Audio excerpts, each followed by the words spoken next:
This is part one of a two-part podcast. Put Paul's brain on your plot. Do you have a hunk of land but don't know where to start? Do you have a world-changing permaculture idea and you need some feedback? Do you feel like the guy in overalls may inexplicably hold the keys to all your wildest permaculture and homesteading dreams? Well, you're probably wrong. But if you want to give it a go anyway, you can hire Paul for a consultation. He will be all yours for a whole entire hour. Schedule your Paulversation today at permies.com/consult. permies.com/consult. Countdown has stopped to say that, but I don't know if we're live yet. Are we live, Andreas? Is it happening? Is it going? Yes, we're live full. Oh, okay. It's the buttons and stuff I see still seem to be saying that it's not going yet. It's got a button there to go live and then, yeah, all right. So, if you guys could type in the chatty chat so I know you can hear me, that would be handy. But okay, so today we're doing a consult with Bonnie and I've got a bunch of pictures that I've been looking at, but Bonnie, let's start with, where are you? Is this your house? This is my house. That square thing in the drawing. Yeah, that's my house. Okay. It's 798 square feet. I moved from a much bigger house, 2-story house 2 years ago that I had lived in for 20 years in Albuquerque, New Mexico. And now I live in Corrales, which is like 15 minutes away. And the house that I previously lived in, I didn't know it, but everything I planted grew. So like, it used to be a cow pasture, but I didn't realize that it was the soil. I thought it was me that was, was able to grow. So I thought I had a green thumb, and everything I've planted since I've moved, pretty much even a desert willow has died. I do have one desert willow and lavender, which wouldn't grow at my old house, but I had like 20 trees over there. I had rose bushes. So I'm in a desert, literally and figuratively in my new house. Okay. All right. So it's a small house on a small plot. Yes. Okay. And it looks like the person who lived in the house before decorated dominantly with gravel. Like, wow, gravel is the best. Yeah, and I hate gravel. On top of that, I'd be a little concerned because it's possible that something tried to grow up through the gravel and the previous owner used chemicals to say, no one grows up through the gravel. I mean, I'm looking at these pictures. Do you get like little growies having trying to grow? Oh yeah. So if you look at, there's like a line and then there's dirt. So the dirt was grass. They did plant grass. And when I moved in, I tried to water it, but the weeds, I was watering the weeds. So, yes, it became overgrown. That's why I was sending you the goats, because I hired 75 goats in one day and they came and, ate everything, on the field. And so that's pretty much managed. Since then I haven't watered, except for those 2 trees that died where you see the weeds like brown. Yeah. That was 2 trees that I planted. So the weeds grew there. But yeah. I had a ton of weeds. I should have taken pictures, but I didn't of the weeds. So first, let's talk about those weeds a little bit. Okay. They were not universally grasses. Is that correct? Okay. That's correct. So that's good. That's actually really good. Having non-grass weeds be very happy is very good. We can work with that. It's when you can only get grasses to grow that it's like, we're in trouble. But okay, so we've got a great start. Now, what is your annual precip? Do you know? I don't. I could look it up really quick if you want. That would be good. Go ahead and give that a quick look up. So it's, Okay. and then the next question that I have for you, so now you have to think two thoughts at the same time. The water that you have available to irrigate with, it's city water, is that right? No, I have a well. So. Ooh, okay. Okay, good. And, the amount of water that comes out of your well, is it a lot? Is there any kind of restriction on it? You can use unlimited well water? Oh, wow. Okay. Yeah, but it's not a farm well. I mean, it's not a well that's specifically built for a big farm. So it's just a small well. Sure. Yeah. So, I mean, you got a small lot. It's not like we need some 8-inch pipe to carry water onto your small lot here. No, we don't. Yeah. But it'll fill a garden hose just great. Yes. Okay. All right. That's good to know. This is amazing progress already. Okay. That's great. So our average annual precipitation is 10 inches. Okay. All right. That's not too bad. It's not very good, but it's not too bad. Looking at the pictures, I feel like you have a little bit of wind. Is that fair? A lot of wind. A lot of wind. Okay. All right. Now, it does look like your dirt patch, and in your drawing it's called the dirt lot. Yes. And, there's even something about a chicken coop over there. Okay, and I see the chicken coop. Yes. All right.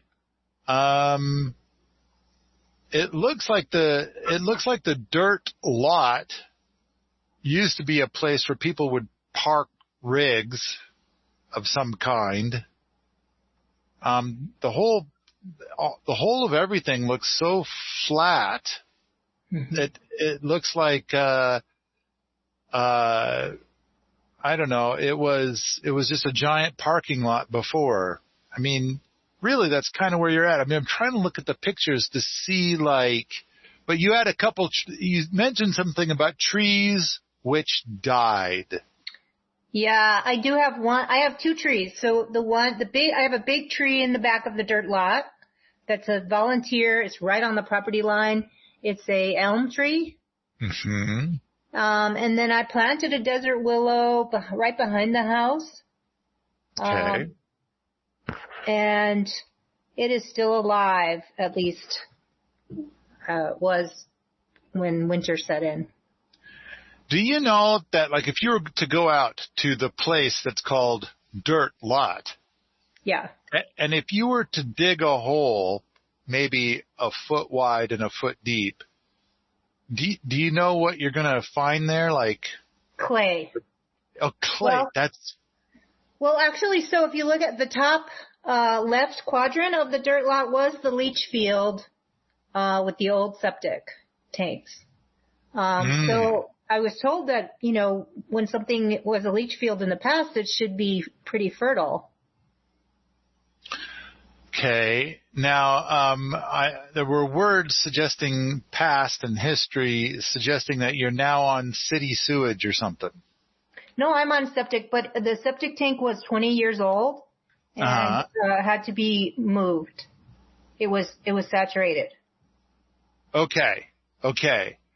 So, it's a new septic, but it's not city. Okay. Good to know. So, very important wherever it is. Let's not build anything on top of your drain field. Just as a general rule of thumb. Yes. Yeah. Always. I have to point that out now because of the people in the past that apparently get ideas about it. I think I've shared a story in the past about somebody who asked me and I said, don't do that. Somebody else overheard it and also said, don't do that. And then that person thought I was a fool and so then took it up with the mighty, the glorious, the amazing Sepp Holzer. His answer was, I give your question an F. Next question. So wouldn't even answer the question, just, yeah. Okay. Yeah. Yeah, it's always good to point that out. But, all right, moving on. So to the right of the dirt lot is the new leach field. So, oh, wow.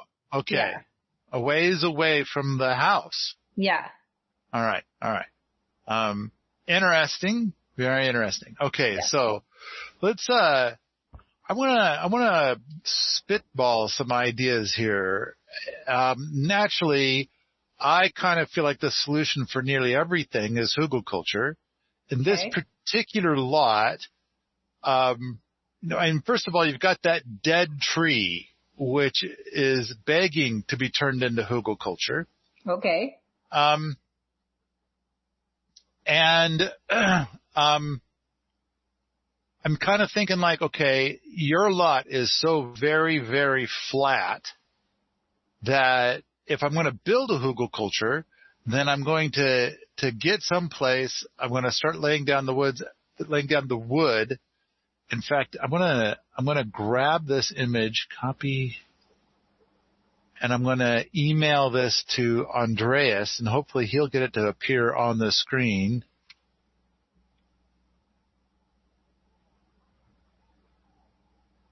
And I'm going to go back to your thing. All right. So I think that in order to be able to build hugelkultur, you got to kind of map out some stuff about where your paths might be in between hugelkultur stuff. And then you dig down where the paths are, which will be clay, and then you'll dump that material onto the wood where the hugelkultur is going to exist.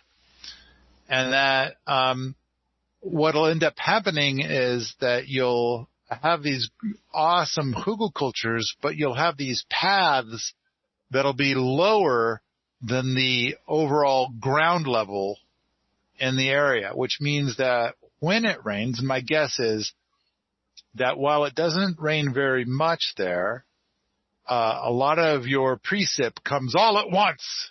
Yeah. Is that okay? Yes. There's the image. It's looking very tiny. And here's our zoomy action. So on this image, you can kind of see the green is supposed to be kind of a lawn. And for you, there is no green. It's just dirt. But at least it kind of gives you an idea of where the flat is. And then you're going to lay some wood down where you want your hugelkultur to end up. And then you're going to dig down where your path is going to be and start putting that dirt on top of the woody bits. Then once you can't see the woody bits, then you're going to add more woody bits. Then you're going to bury that until you can't see those woody bits, etc. And that's how you're going to make a hugelkultur.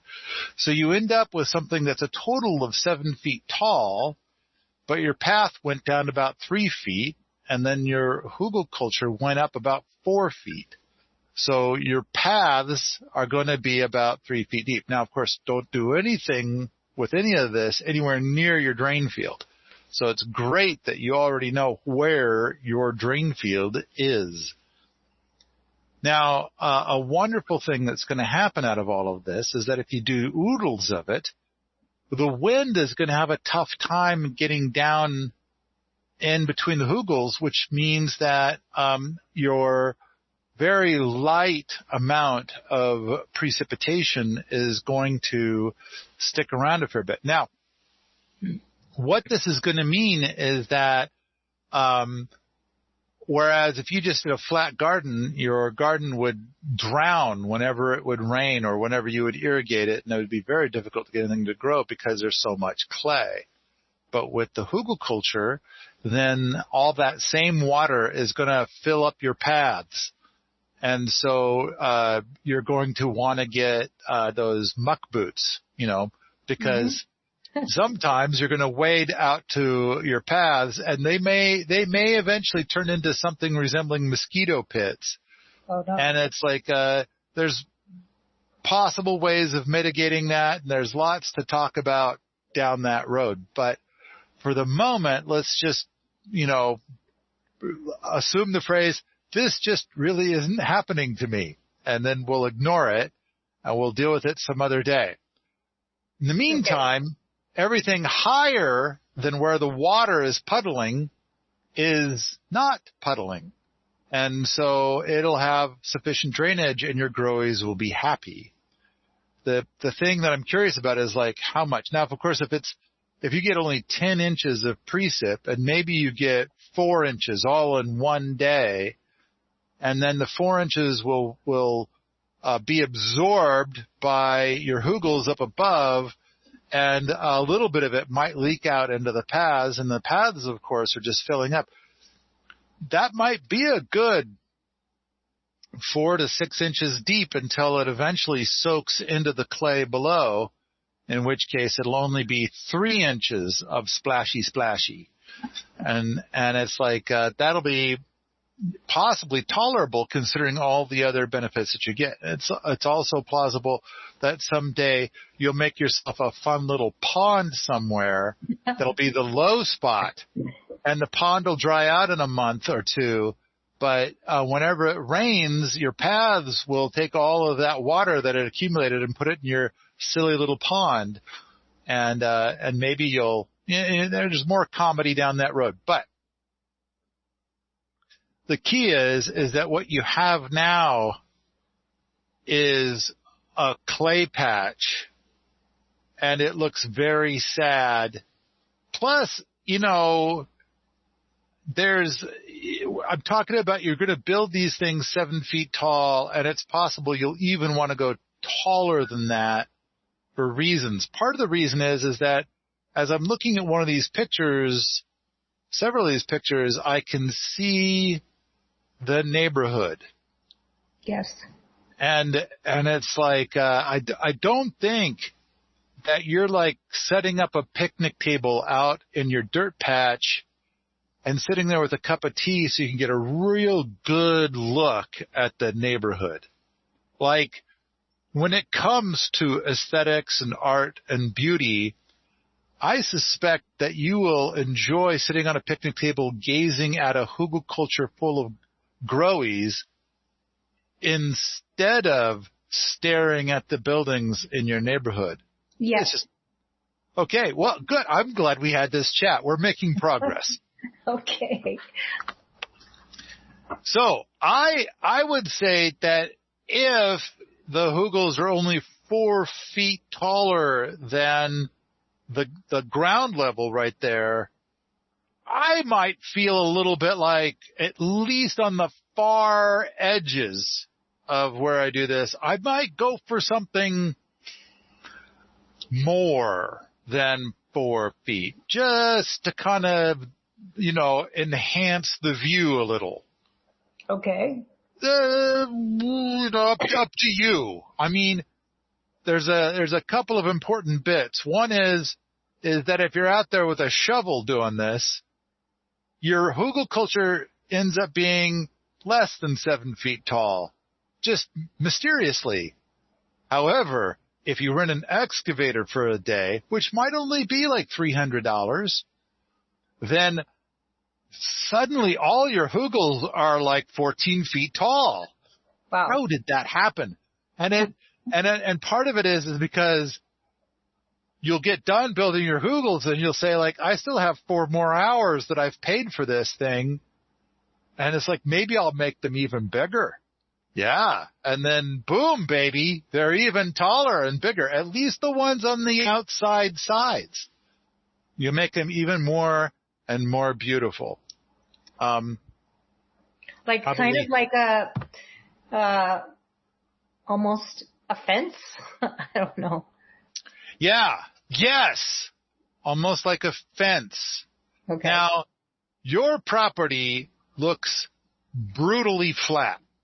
Brutally. Like, yeah, there is no slope. If there's any slope, it's because you were out there with a shovel and made a slope. And so trying to design all of this in such a way to get the cold air to go away isn't going to do much for you. Now, which is another excellent question. My guess is that you do get frost there. Is that true? Oh yeah, it's very cold right now. It's 36 degrees. Well, not cold compared to where you are, but yeah. we've been in the 20s at night. Okay. What is the coldest it has ever been there in the last 10 years? Oh, it has gotten below zero. Okay. Yeah, maybe. Good to know. Maybe just below zero. Okay, and that's Fahrenheit, right? Yes, we're talking Fahrenheit. Okay, good. Good to know. So we should plan on frosts every year. Yes. Yeah. And we usually have a late frost every year in May, or April or May. Okay. So that kills trees or fruit trees. Right. Yeah. Yeah. As frosts are known to be deadly to all kinds of growies. All right. Yeah. So, I'm thinking that what I would like to have you do is around the perimeter of your property to make as tall of a hugelkultur as you are comfortable making. And I think that if you were to rent an excavator for a day, those hugelkulturs will be even taller than if you did not. Then internally, when you make a hugelkultur that is closer to your house, it's like between your house and the outermost hugelkultur. That one might end up being just 7 feet tall. How far away from the house? Oh, well, I think that when I look at your house, I suspect it has a cement foundation. Mm-hmm. And at the same time, I think that you want to be able to walk between your house and the nearest hugelkultur. I would have to say that you would probably want your nearest hugelkultur to your house to not be closer than 8 feet. Okay. All right. Now, at the same time, we're looking at a fairly urban lot, a large urban lot. I'm going to guess that this is a third of an acre. How close am I? It's a half an acre. Half an acre. Okay. Yeah. So, very nice. Congratulations on getting a half an acre, in what looks like a relatively urban environment. And it looks like, I see some chain link fence stuff, and that's probably kind of a parking lot thing there. I can even see a bit of a vehicle. Oh, there's a vehicle right there. There's a rig, and if I knew more about cars, I would know what that symbol was. Is that a Mazda? Yes. Okay. So, all right. So that's where the cars go. I love the idea that you're going to have so many hugelkulturs growing here and the tallest ones to the outside, that you're going to basically delete a lot of the local buildings, and you're going to make a permaculture paradise. Nice. Okay. That's where I'm starting with all of this conversation. Okay. Jeff T is asking, where is she going to get logs? Thank you, Jeff T. And it's like, well, there's that dead tree back there. I thought that's where we were going to get the logs. Yeah, but it's more like a twig. Oh. Okay. I was thinking like once we hack it up but you're thinking like, your, cause the other thing is that the hugelkultur design that I just laid out is like the woody bits are only going to go in the top half, and the top half is narrower than the bottom half. And so, so excellent picture right there. So it kind of turns out to be that those logs are going to go a long ways. Okay. So only a third of the wood per hugelkultur is going to be used, because if we were building this from the ground up, then we would use 3 times as much wood. So, That's what I was thinking was our primary thing. But if nothing else, so you've got like a half acre, I would say it's entirely plausible that you're going to pick a place to be your first half of your garden. And you're going to, and this year you'll do half a garden, and then in a year or two you will do the other half. And so in which case, if you do just half a garden and you build all the hugelkulturs, you'll use the wood from that, and that might turn out to be enough. If it's not enough, I'm not quite sure what you're going to need to do for more. Definitely never put wood chips inside of a hugelkultur. Okay. I see some stuff that looks like wood chips. Yeah. I wish to universally discourage people from using wood chips ever for anything. Okay. Have you ever wondered whether a particular book was really good or just so-so, and if you could trust the reviews online? When it comes to books related to permaculture, Permies has a large list of reviews for over 100 books. Perhaps you're considering a book for yourself or a friend, or you're just curious about what's out there. Stop by permies.com/book and take a look at the book review grid and read some honest reviews, and hopefully you'll find the next book to add to your collection. I've got a bunch of different reasons. I mean, if you have a wood shop, which it looks like you don't, then it's like, oh, well, maybe some of the sawdust could be used for a mulch, provided that you don't use any glues in the stuff that has the sawdust, but you don't have a wood shop. And then the next thing is like, well, maybe you have a sawmill of your own, and it's like if you know that the wood came from a place that doesn't have persistent herbicides, then you could do that. You could use some of the wood chips that come from your sawmill, but you don't have a sawmill. And so then it's like, well, where are you getting the wood chips? And it's like, well, I'll tell you. And it goes like this. There's a property 2 blocks away, and they hose their property down with persistent herbicides, which kills everything that's not a grass. And then the tree that was growing there died for no reason. I'm going to say this, for no reason.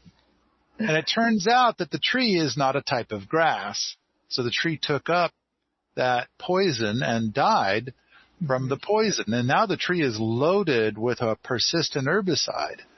And so then if you take those wood chips and put them on your horticultural projects, the herbicide is still active and it will kill your growies. So there's a time and a place where you could import wood chips, but it's so complicated and it's such a long story and there's so much to talk about. Better to just like, you know what, let's just say no to wood chips. And instead, we're going to do hugelkultur. We're going to do other mulches. We're going to, there's a whole, all right. I think what would be good for you to do is to take your drawing and you need to add onto your drawing where the drain field is, because you're going to not dig there and you're not going to put a hugelkultur there. Right. And so it's like, okay, so not there. Right. And then it's like, okay, where am I going to build my first hugelkultur? So you kind of need to draw a map. And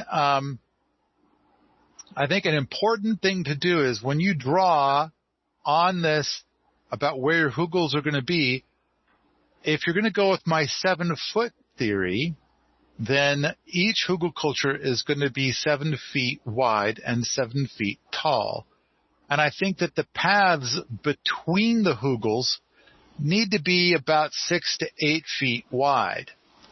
It would be delightful if your hugelkultur beds were not just a bunch of straight lines, but that's artistic choice, and you are the artisan, so you choose.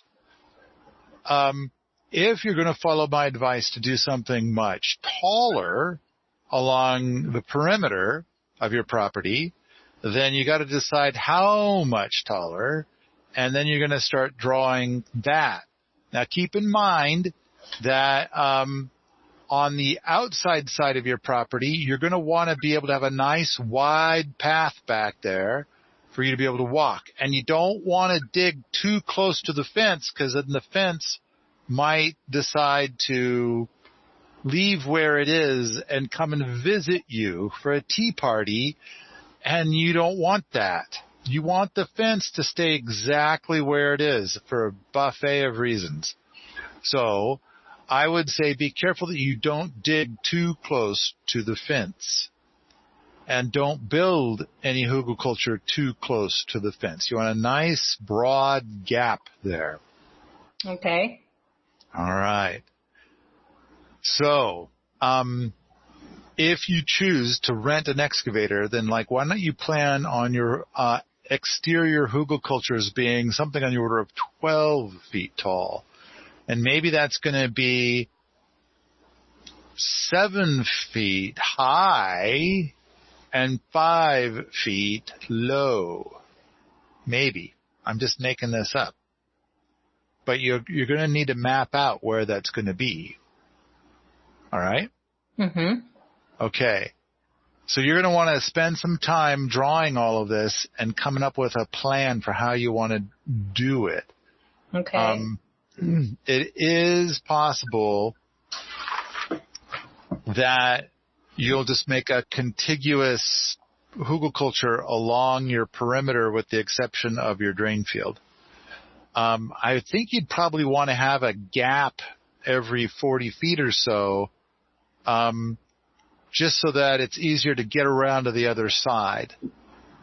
And then another thing you might do is that when you do this, you might want to have overlapping hugels like this. Can you see what look at my gesture that I'm making. Mm-hmm. So that way, rather than having a gap like this, you might have a gap like this. So there's a gap between my hands that you can't see. Ooh, look at that. 3D. Da, da, da, da, da, da, da. Okay. Do you kind of see that gap? That way, if my face is a building that's in the neighborhood that you don't want to look at, see how this works? Mm-hmm. Ta-da! So you've deleted the building. Whereas if there's a gap, it's like, hello, I'm still here. So, and then you can still walk between the two in order to be able to go and get your crops from the other side and garden that other side. Okay. Ta-da. Now, a really fun thing about this is that by doing hugelkulturs the way I've described, is that you're going to go from having a half acre of very sad land where it's very difficult to grow anything to sort of having almost an acre of land that you can grow on that's packed into your half acre. Ooh. Does that make sense? You're going to have twice as much growing space. Okay. Because you got this now, right? This is your hugelkultur, and it used to be like this, but on that land you've placed this. So it has twice as much growing space as before. Ta-da! Ta-da! So much more gardening space. All right. Now, you have not, so usually when I do this, I call this let's crush your dreams consultation. Yes. And you'll notice that I went ahead and gave you advice, even though you never asked me a single question or anything like that. I just jumped right in and started saying hugelkultur, hugelkultur, hugelkultur. Now, okay. So I read your mind or something like that. You did. But, okay. Let's see what thoughts you have so far. Then I can properly crush your dreams. Okay.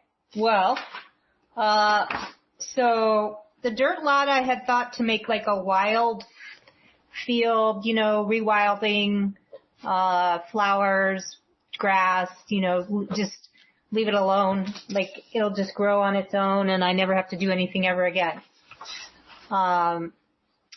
with that.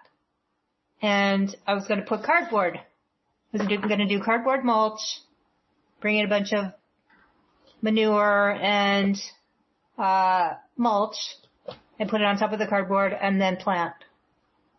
It would still be flat. And it would still drown whenever it rained, because it's so much clay. And so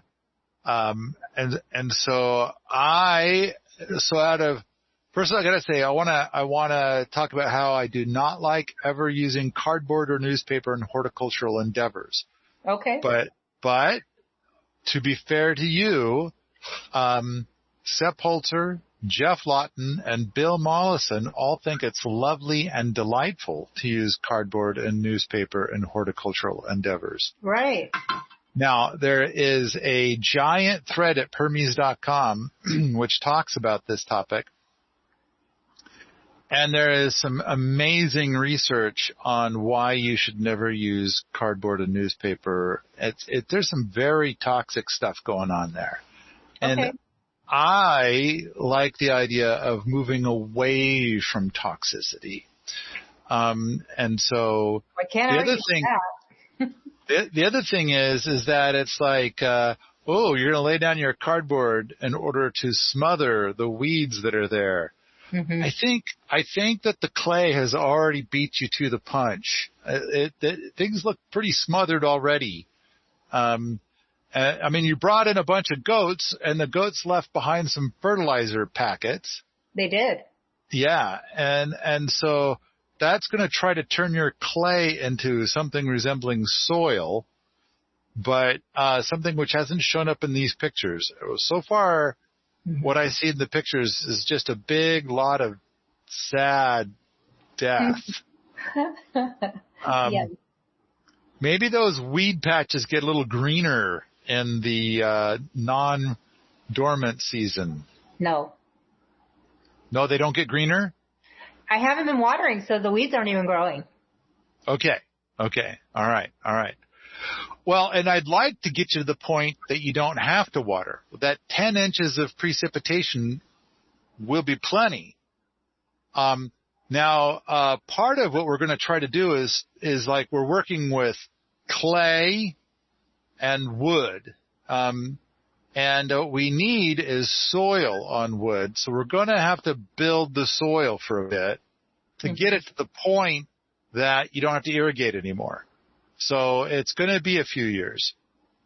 And so what we need is when we build a Hugelkultur and we get it all planted with stuff, I need you to irrigate it to keep it green and lush as long as you can, because as long as it's green and lush, it's building soil. But it is going to be dominantly clay on wood. And so until we can get that clay transformed into a type of soil. So I had a question. I lost it. Okay, good. Put a pin in your question whenever you remember it, because now I want to make whiny sounds about your manure plans. Okay. All right. The manure, is it from animals that will be sold as organic, like whatever their thing is? It's organic. Grass, you mean like grass-fed animals, or? I mean, more than grass-fed, organic. So because it could be grass-fed, but basically those persistent herbicides, the cow eats it and poops out manure with persistent herbicides. Then you go and you put that on your growies, and all your growies die. Right. Which seems to be the opposite of what you're shooting for here. And so, I kind of feel like, what I want to encourage everybody to do is to grow their own manures. And so, what can you grow there that just does so great that you don't care about, that you can go and cut it all down and then go and lay that on your stuff instead of manure? So, for example, something you could try on your clay would be like field peas. probably won't do good.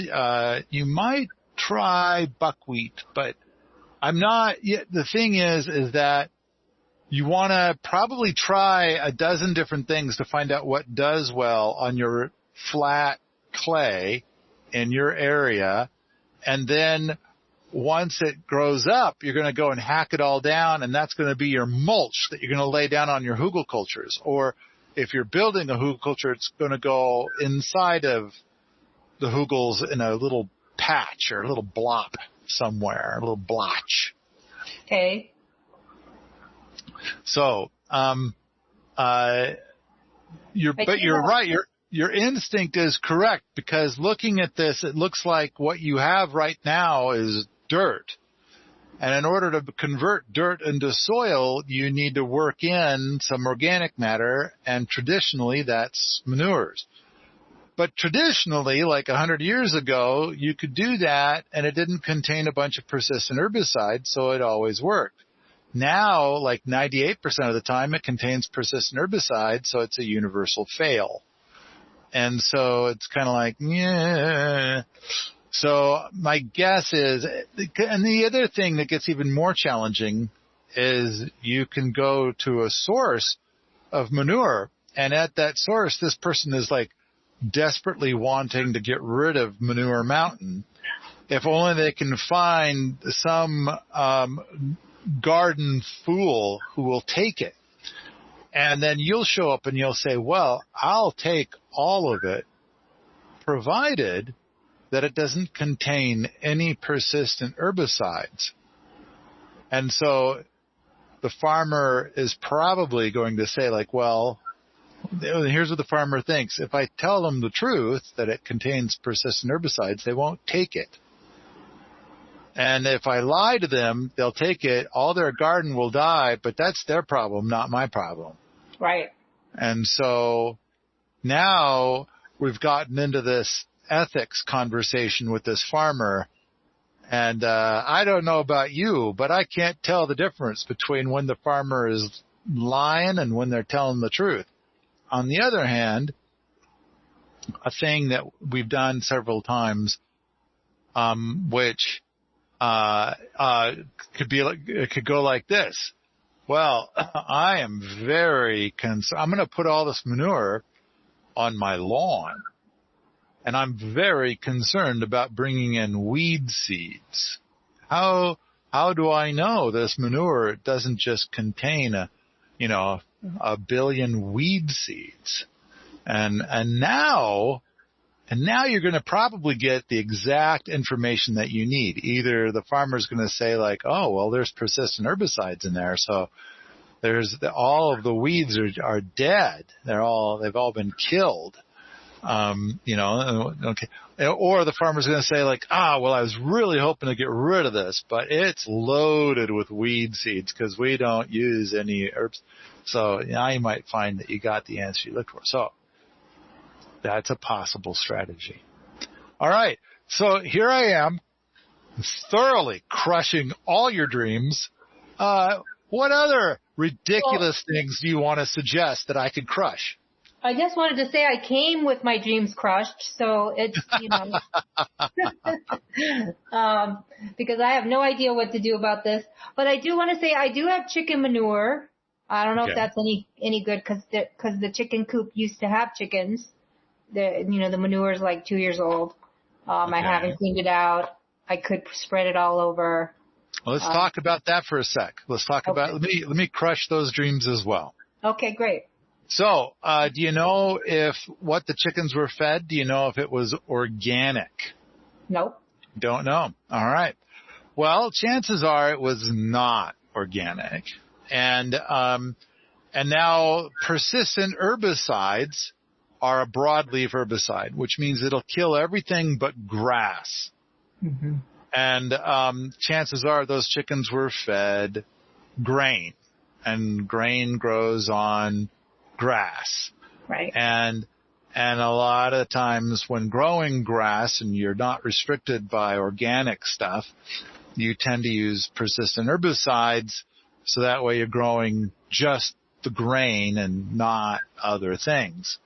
So chances are, and the next part of it is the half-life of the persistent herbicide is 7 to 11 years. Mm. So you could roll those dice and see, but I know I don't wanna. Now, on the other hand, you could go and plant a bunch of stuff in there just for giggles. And then if you plant, like peas are very popular to try. And so if you plant peas and they're sad, well, that kind of confirmed that. On the other hand, if the peas grow, the problem is that it's not like you have a patch next to it that's a bunch of organic manure to see whether the peas did better on the organic manure than on the old chicken manure in that old chicken coop. So, I don't know. This is a kind of a complicated thing. But, if you tried to grow stuff there and the peas either came out stunted or they wouldn't grow at all, I think you've got an answer. It's terrible. On the other hand, it's possible that the peas will grow and they are stunted, but you don't know that they're stunted, and they're actually thriving on the manure while simultaneously being stunted by the poisons. It's tough to tell. Then you probably have this thought of like, can't you take a sample of it and send it off to a laboratory where they, say, and it's like, well, it's kind of complicated because you're looking for parts per million, which is a difficult test.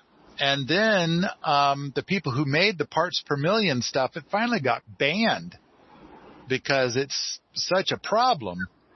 And then they came out with a new product that's better. And the way that it's better is that it's effective at parts per billion. It's even harder to detect. And because it's harder to detect, it ends up going to those tests, and the tests come back and it's like, well, we couldn't find any. And it's like, there you go. See, we're all good. We're all happy here. And so it's a more elusive kind of a poison. Wow. Ta-da! So, getting Thanks for that. Yeah. Getting a test like that is difficult. So, this podcast is continued in part 2. In a world on the brink of social collapse, one website stands above the rest to fight back the zombie horde of corporate trolls. Permies.com. Take back control of your destiny and protect your loved ones from the toxic gick coming at you from all directions. Strap on your overalls and start building that bunker of abundance with the good vibes and friendly, helpful insight found at Permies.com.